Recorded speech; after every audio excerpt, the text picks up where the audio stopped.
राधा राधा राधा राधा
भक्तन की, वृंदावन धाम की, सद्गुरुदेव भगवान की जय।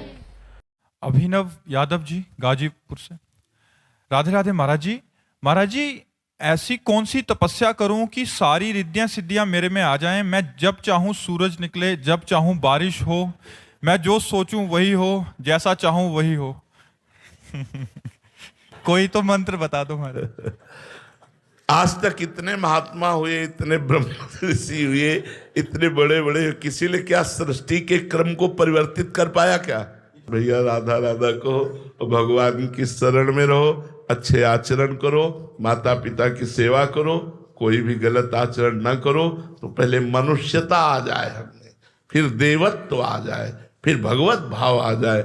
ऐसे चलो आप तो बिल्कुल भगवान के भी आगे बढ़ना चाहते हो। ऐसा तो आज तक किसी की पावर नहीं, किसी की सामर्थ्य नहीं, इतने महात्मा हो गए। हाथ क्षण दो क्षण के लिए सूर्य को रोक दिया है, जैसे गोकर्ण जी ने रोक करके प्रश्न किया। वो बातें अलग हैं कि विनय के द्वारा रोक दिया और सूर्य भगवान से बात कर ली, लेकिन सृष्टि के क्रम का परिवर्तन कर दे, आज तक कोई ऐसा महात्मा नहीं हुआ जो सृष्टि के क्रम का परिवर्तन करना भी चाहा तो असफल रहा। जैसे विश्वामित्र जी, नए स्वर्ग की रचना, नए अनाज की रचना, तो वो थोड़ा ही कर पाए, वे कहाँ समझ। आज भी त्रिशंकु उल्टा लटका हुआ है, स्वर्ग नहीं जा पाया।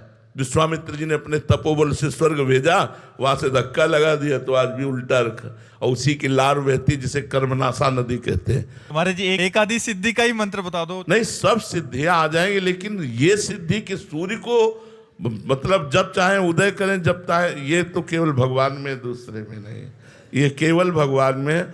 और अब आप भजन करके भगवान बन जाओ तो बात अलग है। हम तो अभी तक दास भी सही नहीं बन पाए, पूरा जीवन हो गया, अभी तक हम ये घोषणा नहीं कर सकते कि मैं भगवान का सच्चा दास हूं। लगा हूं अब सच्चा हूं कि कच्चा है भगवान जाने, पर उनके दास। तो भगवान के दास बनने की कोशिश करो यार, भगवान बनने की कोशिश मत करो, भगवान के दास बनने को। नाम जप करते हो है कितना? आधा घंटा में सूर्य रोक लोगे। यार चलो हंसा तो दिया तुमने सबको कम से कम। जी संतोष जी महाराष्ट्र राधा वल्लभ सिंह श्री हरिवंश महाराज जी, आपके चरणों में दंडवत प्रणाम। गुरुदेव, गुरु अपराध क्या है और इससे कैसे बचें? गुरु की आज्ञा का उल्लंघन करना, गुरु की निंदा करना, गुरु में दोष दर्शन करना, ये गुरु अपराध के अंतर्गत है। गुरु की आज्ञा का उल्लंघन कर दिया तो गुरु अपराध, गुरु में दोष दर्शन किया तो गुरु अपराध, गुरु की निंदा की या सुनी तो गुरु अपराध। इससे बचना चाहिए। ये सारे भजन के प्रभाव को निष्फल कर देता है, क्योंकि भजन गुरु ही प्रदान करते हैं, नाम मंत्र उपासना। यदि उन्हीं में दोष दर्शन, उन्हीं की निंदा, उन्हीं की अवज्ञा, तो फिर भजन कैसे सफल होगा। इसलिए गुरु में साक्षात परब्रह्म बुद्धि रखकर हम अगर चलें तो हमारा सत्मार्ग पुष्ट हो जाएगा और हमारा भजन बढ़ेगा। समझ पा रहे किसका प्रश्न है? हाँ जी। मंगेश जी राधे राधे गुरु जी। राधे राधे महाराज जी। महाराज जी, जैसे संत एकनाथ महाराज जी और जना भाई जी जैसे भक्त की सेवा करने के लिए खुद पंढरपुर के पांडुरंग जी घर आए थे, महाराज जी इस समय भगवान पांडुरंग अपने कौन से भक्त के यहाँ सेवा कर रहे हैं और क्या भगवान आज भी अपने भक्त के लिए धरती पर क्या एकनाथ जी जान पाए थे कि हमारी सेवा में भगवान विराजमान है? नहीं जान पाए थे ना। जब भगवान ने, किसी भक्त ने भगवान ने बहुत विनय की, मुझे आप दर्शन दीजिए, भगवान ने कहा कि मैं एकनाथ जी की सेवा में हूं। क्या नाम था? श्रीखंड। शिखंडे। मैं इस नाम से सेवा में हूं। भगवान जब ये आदेश किए तो भागा भागा आया और वो जल ला रहे थे। तो एकनाथ जी से कहा आपके यहाँ भगवान सेवा में है, दर्शन करवा दो। उनका कहाँ भगवान कहाँ सेवा में है? तो कहा शिखंडिया नाम है। तो पानी ला रहे थे, साक्षात देखा पांडुरंग सेवा में। कई वर्ष सेवा में थे एकनाथ जी, जान थोड़ी पाए। भगवान जब जनाए तो जान पाए। अब हम तो इतना ही मानते हैं कि सब रूपों में भगवान ही सेवा कर रहे हैं। जो रूप है वो सब भगवान के हैं। और इनमें से कौन भगवान है हमें कैसे पता चलेगा जब तक जनाएंगे नहीं, है नहीं? तो भगवान प्रतिपल अपने भक्तों की सेवा में रहते हैं। जैसे भक्त भगवान की सेवा में रहता है, ऐसे भगवान छुप करके अपने वेश को छिपा करके अपने भक्तों की सेवा में रहते हैं। इसलिए भक्तों की सेवा से बहुत जल्दी भगवान की प्रसन्नता प्राप्त की जा सकती है। अब क्या पता चले, त्रिलोचन जी के यहाँ भगवान अंतर्यामी रूप से नौकर बनकर लगे थे, सुना चरित्र? कैसे पता चला त्रिलोचन जी को? कभी पता लग पाया कि ये भगवान हमारे यहाँ नौकर रूप से हैं? जब भगवान अंतर ध्यान हो गए और विकल होकर रोए, तो उनको कि अंतर्यामी नौकर के रूप में हमारे घर में विराजमान। ओहो, तो भगवान ऐसे भगवान बन के आएंगे तो कोई भक्त सेवा लेगा क्या? भगवान तो दीनहीन बनकर आते हैं और भक्त की सेवा करके अपने को कृतार्थ मानते हैं। क्योंकि जो भगवान को जितना समर्पित है, भगवान उतना ही उस भक्त के प्रति समर्पित है। भगवान के अनंत पार्षद हैं। अगर भगवान सेवा के बदले में सेवा कराना चाहें तो अपने पार्षदों को भेज देते हैं। लेकिन एक भी भक्त चरित्र में ऐसा नहीं पाया गया कि भगवान के पार्षद आए सेवा के लिए। स्वयं भगवान आए, स्वयं पग चापू और सेज बिछाओ, नौकर बनो हजाम, हाकू बैल बनो गडवारो, बिना तनख्वाह रथवान, यही तो मेरे मन में ठनी।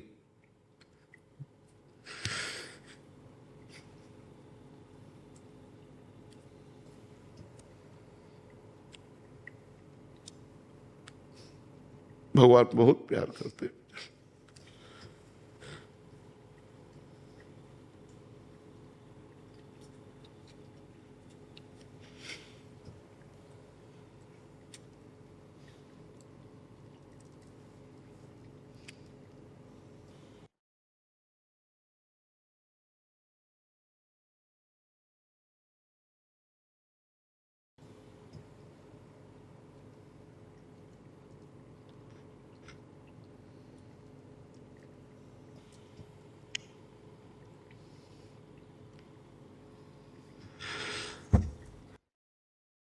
रिया जी।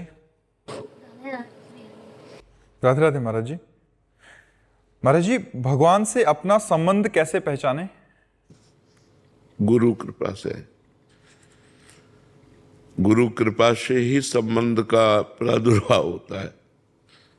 जैसे हम भगवान के दास हैं, हम भगवान के सखा हैं, ये गोपी भाव, ये सहचरी भाव, ये जो भाव संबंध है ये गुरु कृपा से प्राप्त होता है, आचार्य परंपरा से प्राप्त होता है।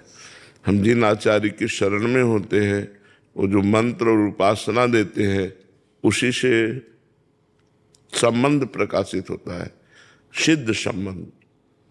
हम भगवान के सखा है तो सिद्ध सखा रूप का अनुभव होता है। हम भगवान के दास हैं तो वैसे ही अनुभव होता है। हम भगवान की प्रिया हैं तो वैसे ही अनुभव होता है। हम उनकी सहचरी है तो वैसे ही अनुभव होता है। ये गुरु कृपा से होता है, आचार्य कृपा से होता है, स्वयं से नहीं, स्वयं सिद्ध नहीं हो सकता। बिना आचार्य और गुरु कृपा के कोई इस मार्ग में सिद्धि नहीं प्राप्त कर सकता। और सिद्धि है भाव की प्राप्ति। भाव प्राप्त हो गया, बस उसी भाव में वो डूबा रहता है। तो भाव ही रस का रसास्वादन कराता है। और उसके हमारे यहाँ शांत भाव, दास्य भाव, सख्य भाव, वात्सल्य भाव, कांता भाव, सहचरी भाव, ये भाव है जो आचार्य प्रदत्त होते हैं। उनके द्वारा जो मंत्र मिलता है, उपासना मिलती है, उसी से भाव की पूर्ति होती है। हम स्वयं से संबंध भगवान से स्थापित करके सिद्ध नहीं हो सकते। आचार्य कृपा से हमारा भाव सिद्ध होता है। जो आचार्य मंत्र देते हैं, गुरु मंत्र देते हैं, उसी से हमारा भाव देह बनता है और उसी से हमारा भाव सिद्ध होता है। कृष्णा गोयल जी।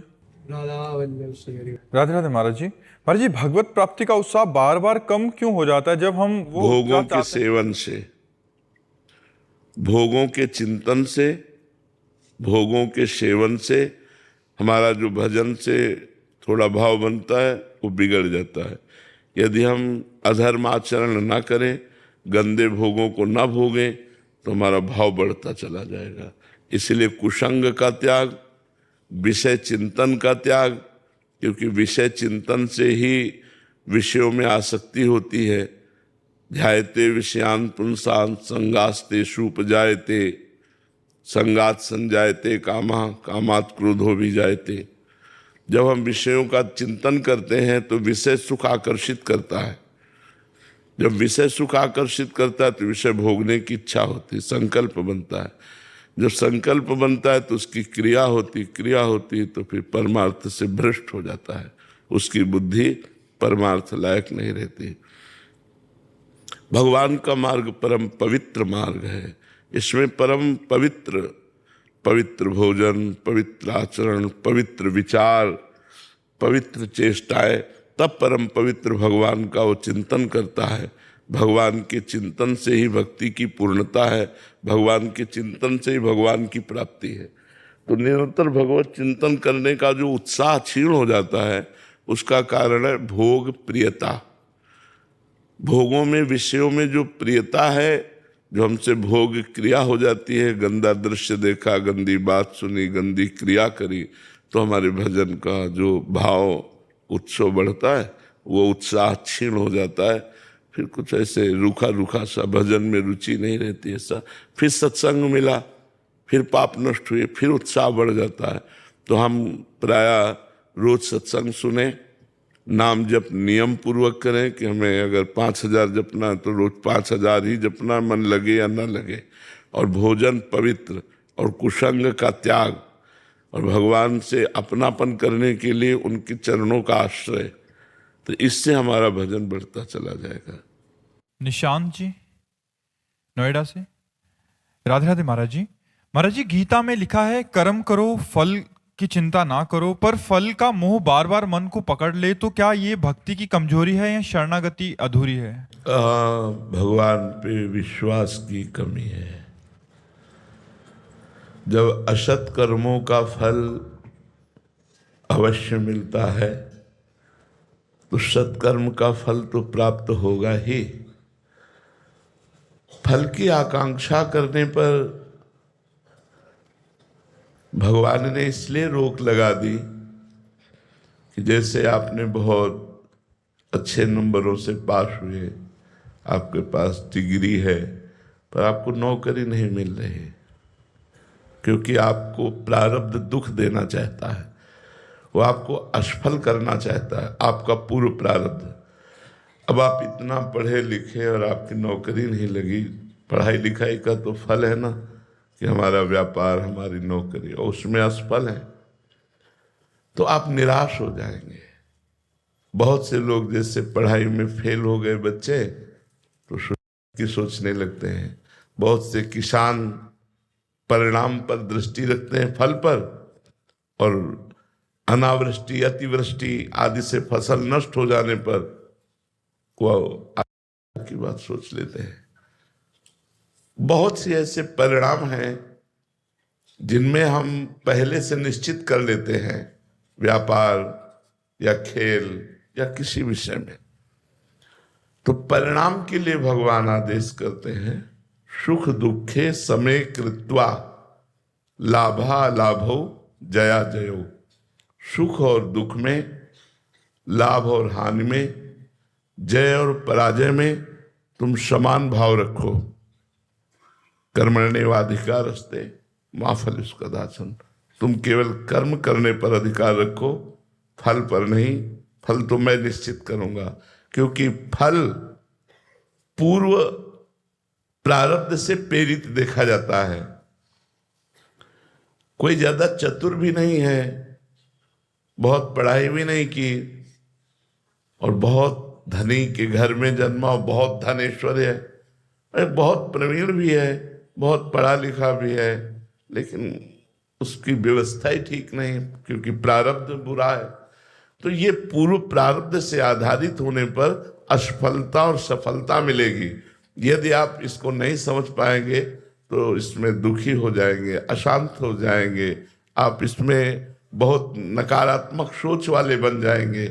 इसलिए भगवान फल के लिए मना करते हैं कि तुम फल के, वैसे प्रायः सब कोई फल का आधार लेकर ही कर्म शुरू करता है कि इस खेत में बोएंगे तो इतना तो हो ही जाएगा, इस व्यापार को करेंगे तो इतना लाभ तो हो ही जाएगा, इस नौकरी में करेंगे इतना मिलेगा तो ऐसा ऐसा हो ही जाएगा। वो अज्ञान कल्पना है। शुद्ध ज्ञान ना होने के कारण, भगवान के प्रति विश्वास ना होने के कारण, भगवान की सुदृढ़ भक्ति ना होने के कारण वो फल की आकांक्षा पर अपने आप को स्थित करके सुखी और दुखी होता रहता है। यदि वो भगवान के आश्रित हो तो प्रारब्ध भी कम हो जाएगा, अशुभ प्रारब्ध, और अगला जो कदम बढ़ेगा वो बड़ा मंगलमय, बड़ा आनंदमय होगा। पर ये थोड़ा सा अव्यक्त मार्ग है, छुपा हुआ मार्ग है, इसलिए हम लोग विश्वास नहीं करते। अगर विश्वास कर लें और हम केवल अपने कर्तव्य कर्म पर दृष्टि रखें कि हमारे कर्तव्य में त्रुटि नहीं होनी चाहिए, तो परिणाम मंगलमय होगा ही। वो आपकी सोच के भले प्रतिकूल हो, लेकिन वो परिणाम मंगलमय होगा। ये विश्वास रख ले तो बहुत आनंद की प्राप्ति हो जाए। पर हम लोग फल आश्रित है, कर्तव्य कर्म पर त्रुटि करते हैं और फल की उत्तम आकांक्षा रखते हैं। यही हमारी गलती है। कर्तव्य कर्म पर हम दृष्टि रखें, फल जो होगा वो भगवान जाने। हम फल के अधीन नहीं है, हम अपने कर्तव्य में त्रुटि नहीं होने देंगे। वो उत्तम गति को प्राप्त होता है, और वो उत्तम वीर है जो अपने कर्तव्य पर देखता है, परिणाम पर नहीं। कर्तव्य कर्म पर चूक नहीं होनी चाहिए, परिणाम तो मंगलमय ही होगा पक्का। जब गलत कर्मों का फल मिलता है तो सत्य कर्म का फल क्यों लोप हो जाएगा? वो जरूर मिलेगा, हमें उसमें निश्चिंत रहना चाहिए।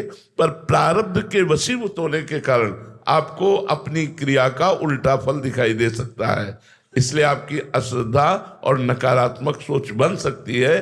तो अश्रद्धा और नकारात्मक सोच न बने, इसलिए भगवान ने ऐसा आदेश किया है। रेखा सिन्हा जी पटना से।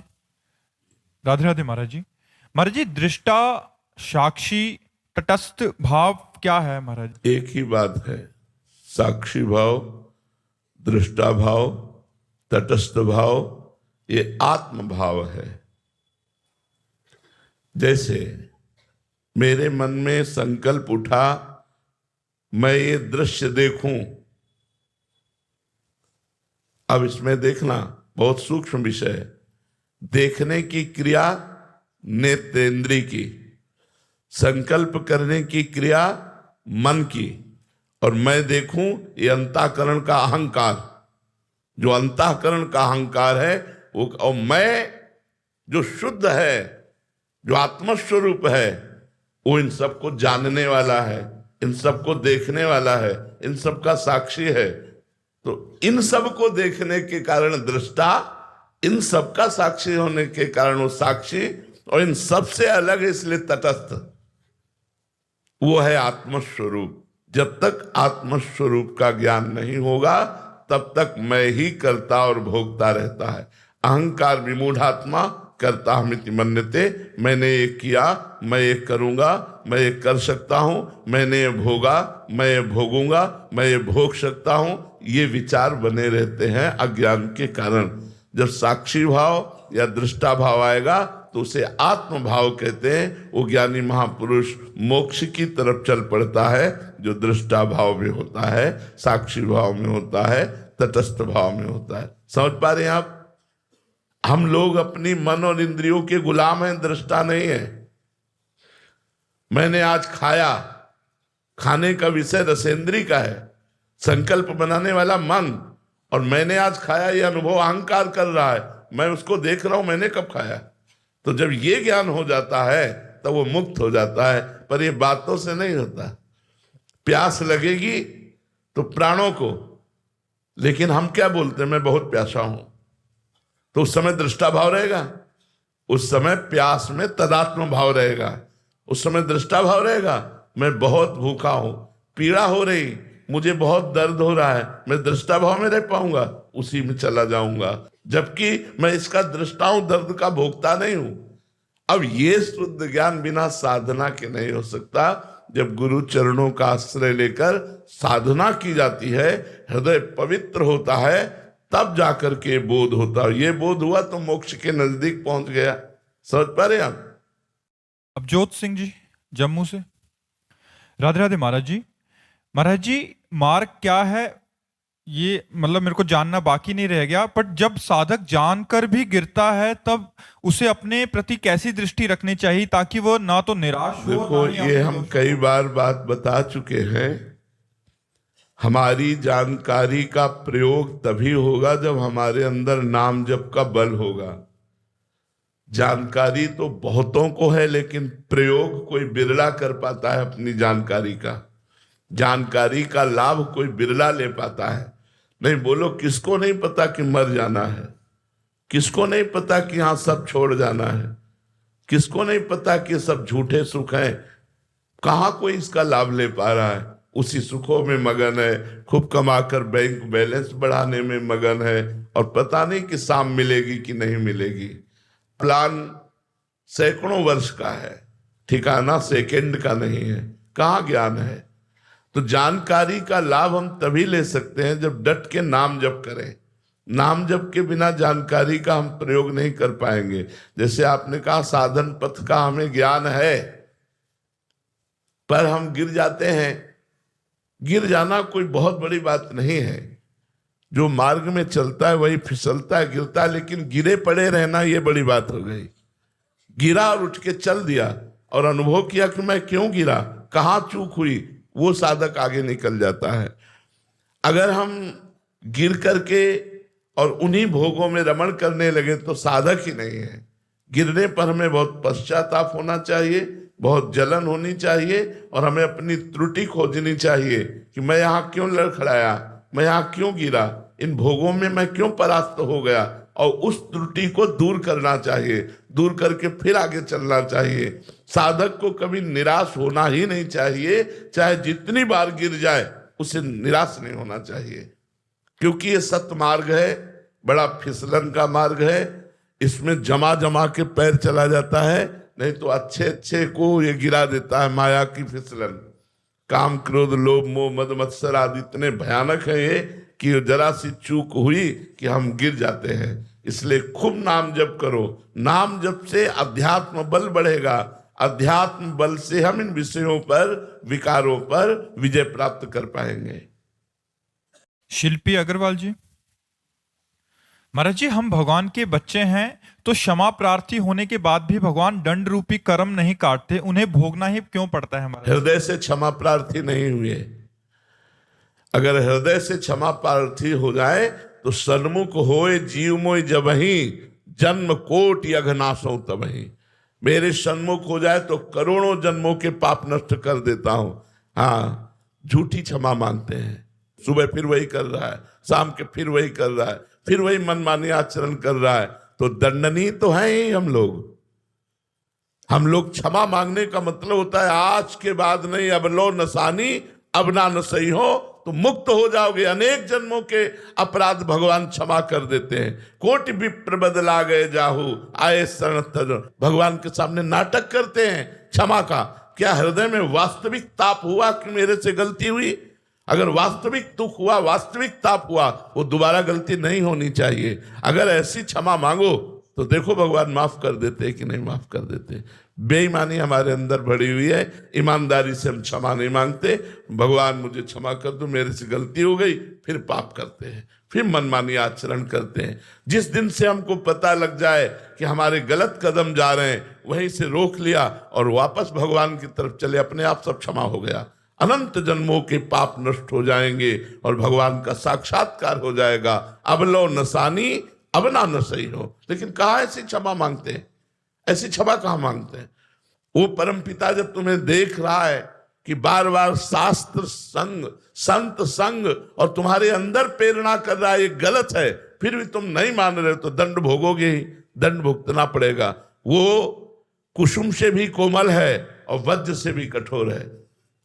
कोई भी पिता अपने अधर्माचरण करने वाले पुत्र का, या वो अधर्माचरण वाला है तो साथ देगा, नहीं तो नहीं साथ देगा। तो परम पिता कुसुम से भी कोमल है और वज्र से भी कठोर है। कुसुमादपि कोमलानी वज्रादपि कठोरानी। यदि आप बार बार आज्ञा का उल्लंघन करेंगे, मनमानी आचरण करेंगे, पापाचरण करेंगे, तो वज्र से भी कठोर, बिना दंड दिए आपको नहीं छोड़ेगा। और अगर हृदय से हम भगवान की शरण में हो जाते हैं तो हमारा इतिहास साक्षी है, बड़े बड़े पापी, वैश्यागामी, नीच आचरण करने वाले महान पुरुष बन गए, भगवान ने उन्हें महात्मा बना दिया। अपिचि सुदुराचारो भजते माम अनन्य भाग, साधुर सम्मंतव्या सम्यक व्यवसिता है सा। जो सम्यक बुद्धि के द्वारा भगवान के चरणों का आश्रय ले लिया और अब लो नसानी अब ना नसई हो और चल पड़ा भगवान की तरफ, तो कोटि जन्म अघनाशों तमहि। उसी क्षण करोड़ों जन्मों के पाप नष्ट हो जाते हैं। हाँ, इस शरीर का जो प्रारब्ध बना हुआ है वो भोगना पड़ता है। सुमित जी दिल्ली से। महाराज जी, सत्य को समझने के मार्ग अनेक हैं। सत्य समय, परिस्थिति और व्यक्ति के अनुसार अलग अलग रूप में प्रकट होता है।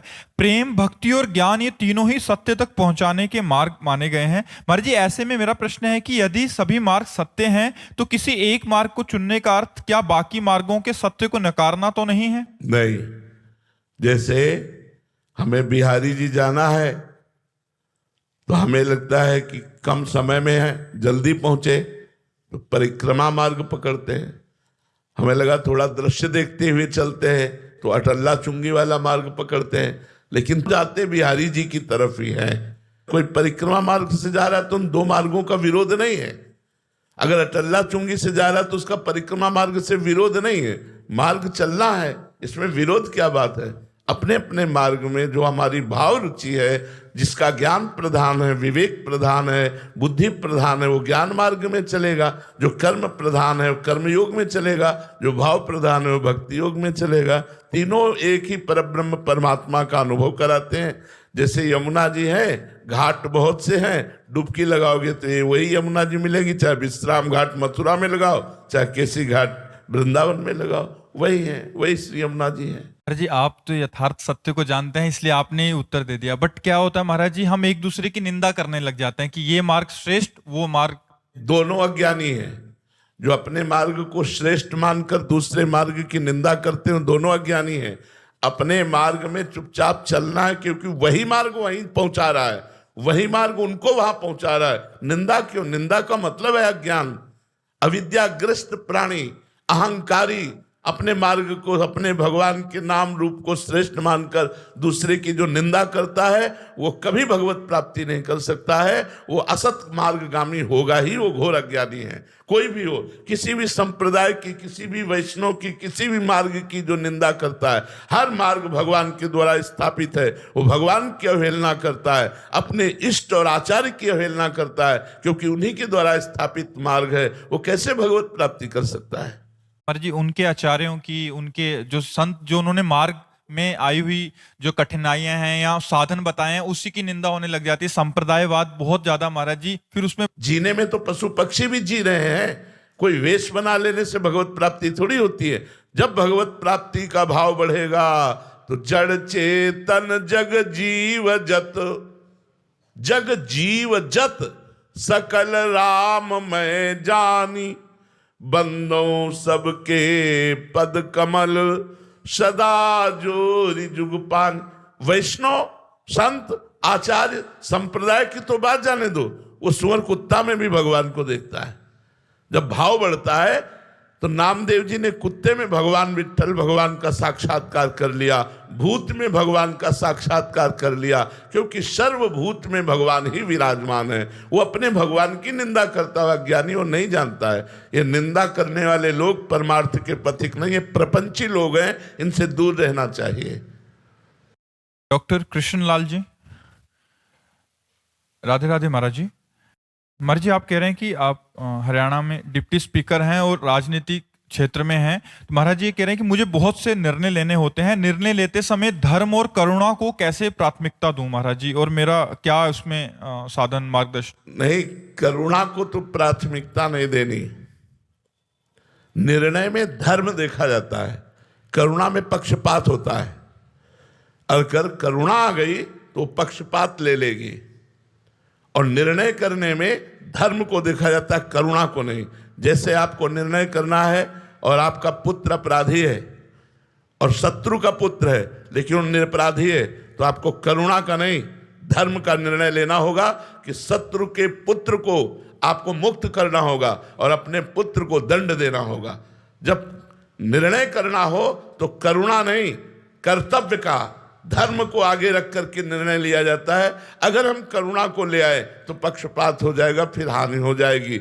ऐसे ही हमारा जो पद है, हमारा जो अधिकार है, हम उस समाज के व्यक्ति के साथ अपने कर्तव्य का पालन करते हुए ठीक निर्णय करें। अगर वो दंडनीय है तो हम उसको दंड देंगे, अगर वो दंडनीय नहीं है तो चाहे वो शत्रु पक्ष का क्यों न हो, हम उसको दंड देने का विधान नहीं सोचेंगे, हम उसका सहयोग करेंगे। ये भाव रखना चाहिए। महाराज जी, आप लिख रहे हैं कि मेरी राजनीति ही मेरी साधना कैसे बन जाए महाराज जी? नाम जप करते हुए आपको जो कर्तव्य मिला है वही आपकी भक्ति है, ऐसा मान करके समाज प्रिय बनिए, समाज को सुख पहुंचाइए। जो सरकार सेवा और संविधान देती है उसके अनुसार समाज को सुख पहुंचाइए, यही सबसे बड़ी साधना है। और नाम जप जरूर भगवान का चलना चाहिए। माम निस्मर युद्ध च, भगवान आदेश करते मेरा स्मरण करते हुए युद्ध करो, अर्थात भगवान का नाम जपते हुए अपने कर्तव्य का पालन करना चाहिए। श्री राधा वल्लभ लाल की। अर्जुन जी जोधपुर से। राधे राधे महाराज जी। महाराज जी, गीता में भगवान श्री कृष्ण जी कहते हैं कि मेरा स्मरण करो और युद्ध कर, अर्थात कर्तव्य कर्म भी कर और युद्ध भी कर। यदि भगवान का स्मरण करेंगे तो महाराज जी कर्तव्य कर्म ठीक नहीं होगा, और कर्तव्य कर्म में मन लगाएंगे तो भगवान का कैसी बात करते हैं? ऐसा कैसे हो सकता है? ऐसा कैसे हो सकता है? ये आपने अभी अभ्यास नहीं किया इसलिए ऐसा है। अगर अभ्यास, भगवान ने गीता जी में ही कहा है, अभ्यास योग युक्तेन चेतसा नान्यगामिना।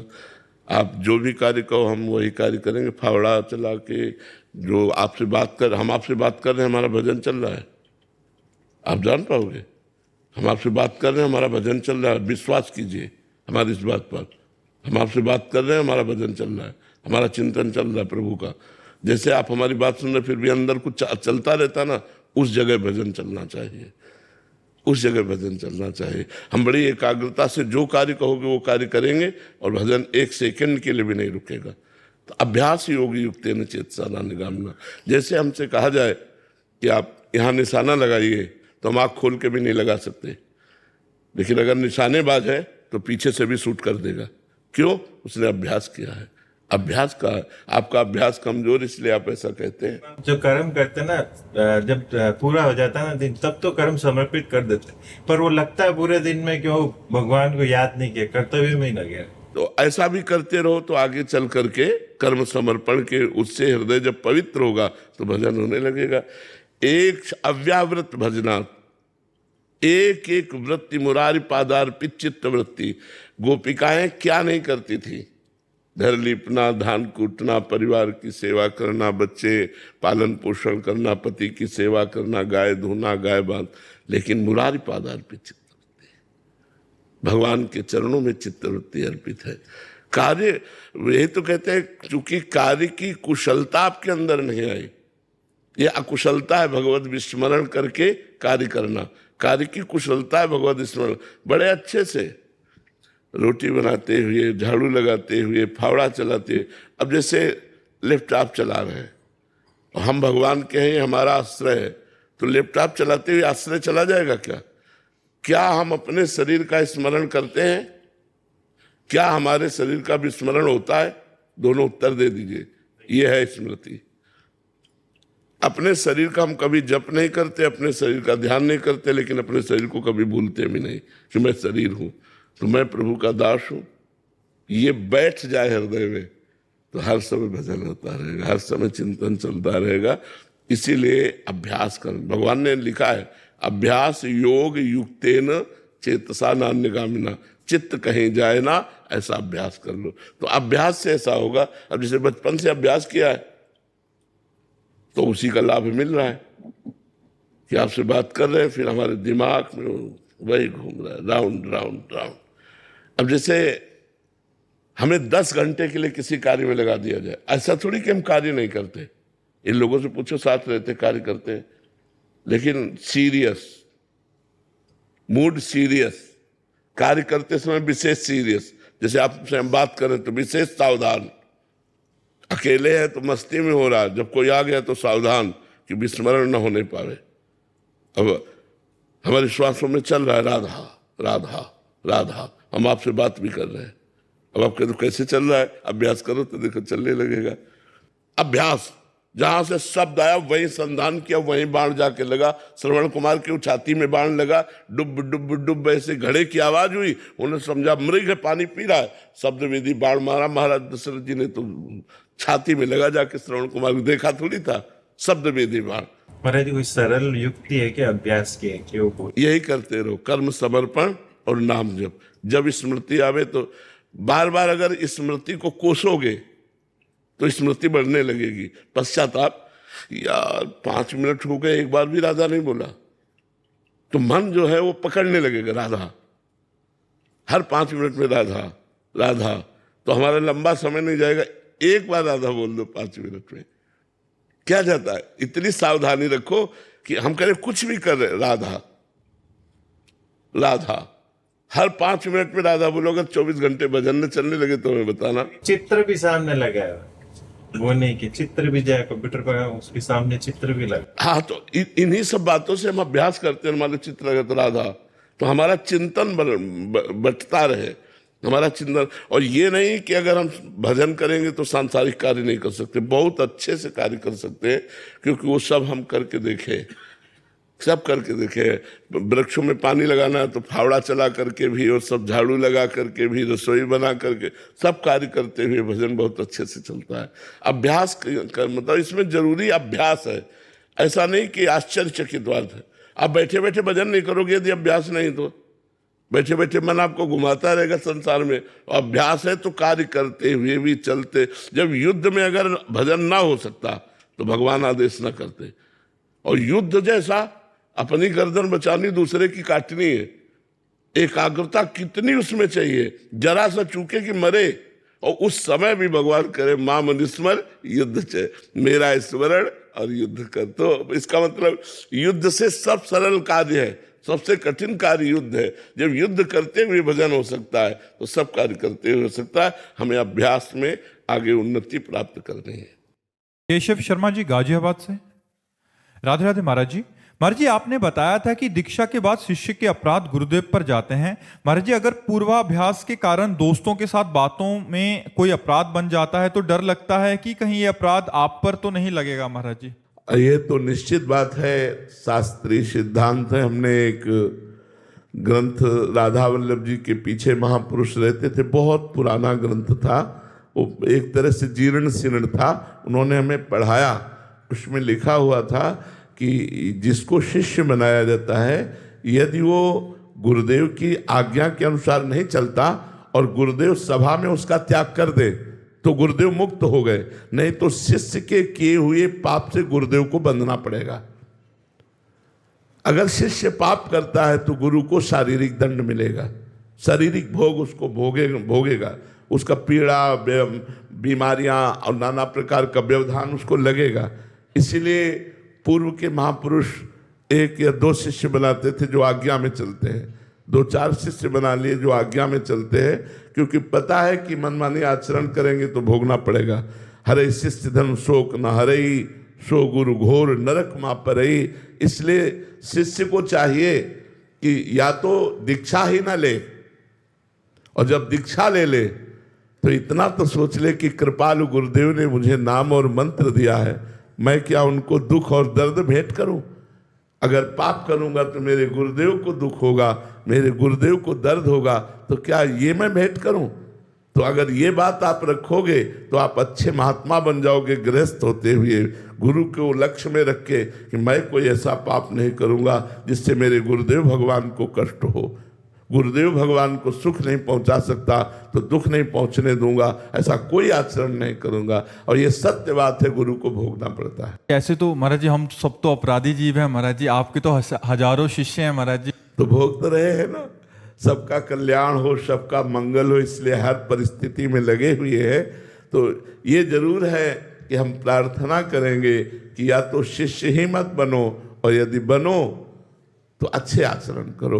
देखो, भूल चूक हो जाने के लिए कोई बात नहीं है, लेकिन जानबूझकर पाप करोगे तो आपको भी दंड मिलेगा और हमको भी भोगना पड़ेगा, ये पक्की बात है।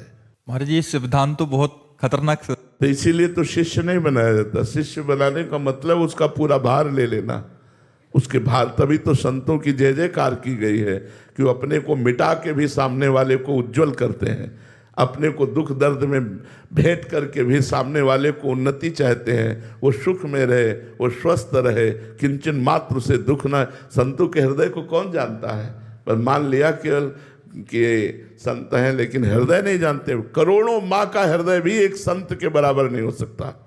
एक संत का जो हृदय होता है, करोड़ों माँ का हृदय अगर एक जगह एकत्रित हो जाए तो भी संत की बराबरी नहीं कर सकता, क्योंकि वो भगवान के वात्सल्य समुद्र से एकदम संबंध रखता हुआ वात्सल्य रखता है। मेरे को क्या फर्क पड़ता है, जहाँ 100 ग्राम दुख है वहाँ 500 ग्राम और आ जाए, क्या फर्क पड़ता है?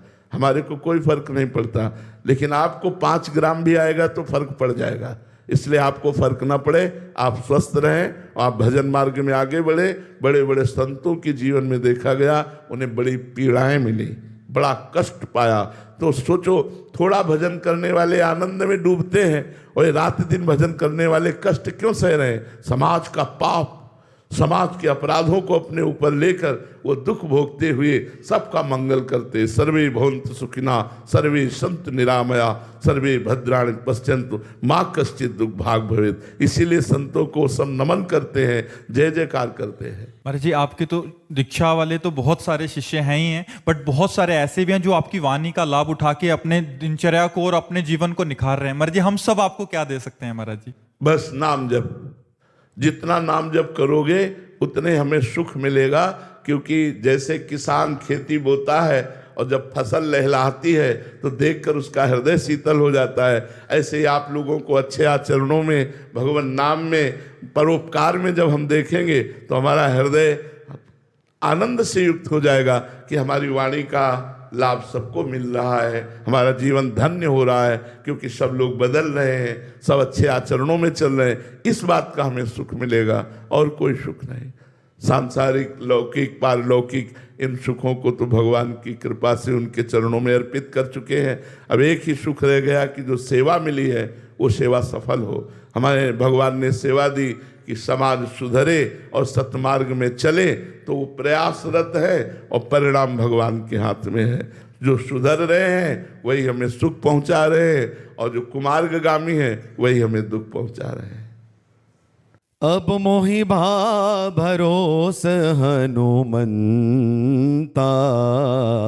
बिनु हरि कृपा मिलहि नहीं संता। प्रथम भगति संतन कर संगा, दूसरी रति मम कथा प्रसंगा। बिनु सत्संग विवेक न होई, राम कृपा बिनु सुलभन सोई। श्री राम जय जय। बहुत सुंदर। बस सदगुरुदेव भगवान की जय। राधा